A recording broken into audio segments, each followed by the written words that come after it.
एक आदमी जो है शिकार का बहुत शौकीन था, तो अपने बेटे को कहानी सुना रहा था कि बेटा जब मैं जवान था तो बहुत शिकार करता था।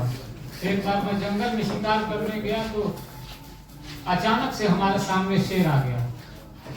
तो शेर आ गया तो तुरंत बंदूक उठाया, तुरंत निशाना लिया और जैसे ही गोली चलाने वाला था फिसल गया। फिर तुरंत खड़ा हुआ और फिर तुरंत निशाना दिया और फिर जैसे ही गोली चलाने वाला था फिर मैं फिसल गया। फिर लेकिन जवान था बेटा, हिम्मत नहीं छूटी हमारी, फिर खड़े हुए और फिर निशाना लिया और फिर जैसे ही फायरिंग करने वाले फिर फिसल गया। बोला कि पापा आप तो फिसल ही रहे थे, हम रहते तो हमको तो लैट्रिन हो जाता। बेटा मैं फिसल किसने रहा